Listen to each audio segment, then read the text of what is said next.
Initiative inédite, les 12 opérations d'intérêt régional lancées par la région Provence-Alpes-Côte d'Azur visent à structurer et à doper les atouts économiques de la région au service de l'activité et de l'emploi.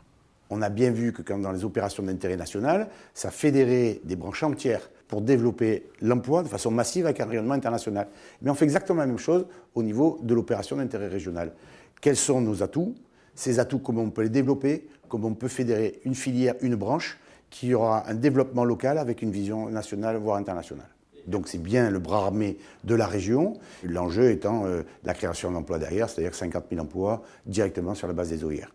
Parmi les 12 OIR, l'opération Naturalité vise à faire de la région Provence-Alpes-Côte d'Azur la référence française en matière de produits naturels et d'alimentation de qualité. Nos métiers autour du naturel, c'est bien sûr tout ce qui sont les ingrédients naturels, c'est également tout ce qui est autour de la nutraceutique, donc la formulation pharmaceutique naturelle, toute l'alimentation de qualité bien sûr. La cosmétique naturelle, dont l'Occitane est un exemple, et puis bien sûr la parfumerie. Cette démarche, en fait, elle est exemplaire et surtout originale, puisqu'elle a la particularité d'être pilotée par un comité.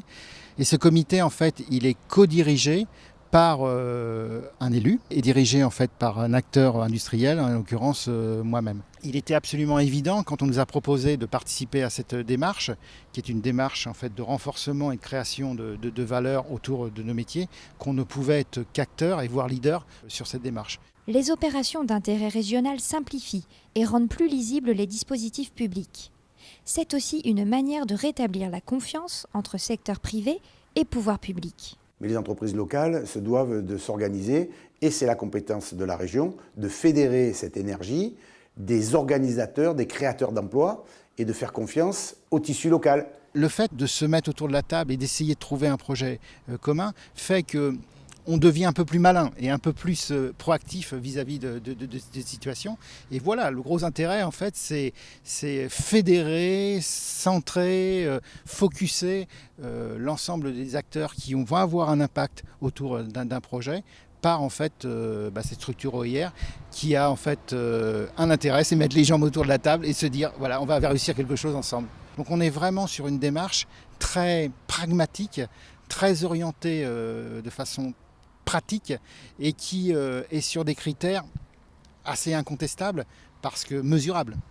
La démarche des opérations d'intérêt régional pourrait être déclinée ailleurs, à condition de s'appuyer pleinement sur les atouts et les particularismes des territoires, et à condition aussi que les régions puissent être pleinement à la manœuvre. Chaque territoire a sa propre vie. Les Alpes-Maritimes ne correspondent pas forcément au Var, les Alpes de Haute-Provence ou les Hautes-Alpes n'ont pas forcément le même développement économique que la métropole marseillaise ou le territoire salonnais. Je trouve que cette initiative a en tous les cas des actifs qui sont certainement transversalisables dans d'autres régions. Je dis à l'État, je fais, j'agis, ne me mettez pas des bâtons dans les roues. Clairement, les problématiques de naturalité et de développement durable peuvent être synonymes de projets structurants et donc de développement économique et d'emploi. Il y a le réchauffement climatique, on se rend bien compte que le monde entier a validé la COP21 ou les accords de Paris, on se rend bien compte que nous, chez nous, dans notre région, on a une région qui est bénie des dieux avec son territoire, et donc nous avons là l'opportunité majeure de faire autour de la valeur naturelle historique, notre héritage patrimoine, de faire ITER, de traiter l'énergie avec l'éolien et le solaire. Nous avons la possibilité d'avoir le zéro plastique sur la totalité de notre littoral. Nous avons la possibilité de valoriser l'ensemble au service de l'économie en protégeant notre patrimoine. C'est l'OIR Naturalité.